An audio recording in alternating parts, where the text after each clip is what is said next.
Surfing is an increasingly popular sport all over the UK. Here in Polzeath in Cornwall, the surfers even have their own church. Tubestation is a former Methodist chapel, which is now a surf church. It's run by friends Henry Cavender and Kris Lannan from Christian Surfers UK.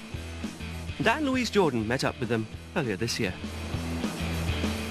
This is a 1930s Methodist church, and it was on the brink, basically. And the vision for it, before we even got here, was a real nugget of a vision. Let's take this place and use it to connect with the culture around here, to actually create a place where people can come together, can interact, lots of different age groups, lots of different types of people, all coming together, which is what community is all about.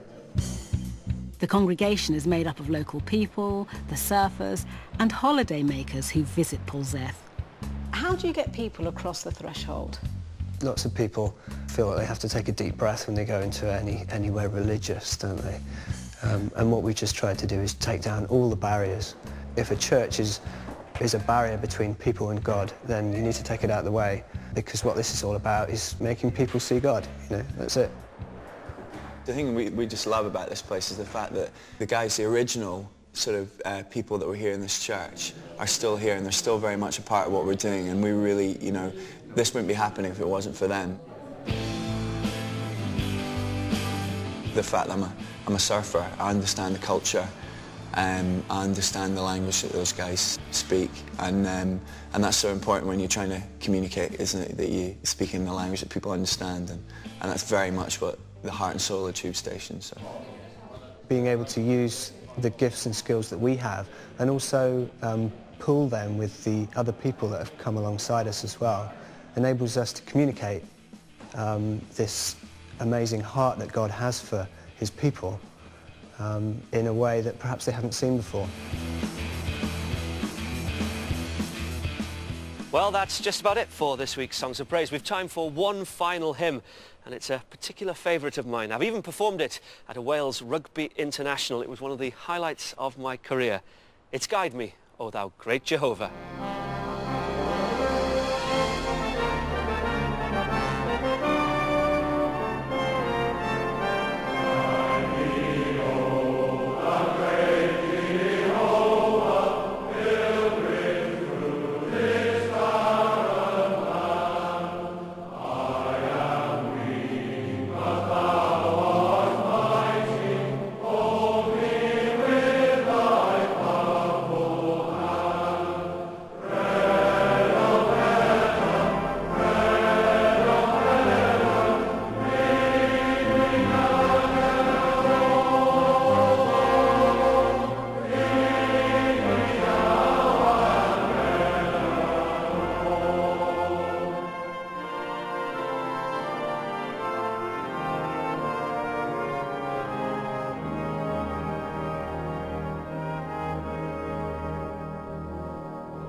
On next week's Songs of Praise, we're going green.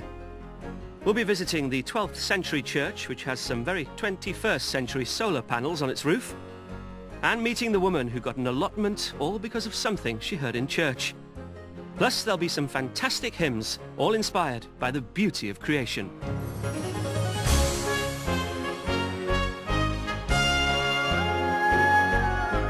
And Songs of Praise next Sunday at the earlier time, 5 o'clock, here on BBC One.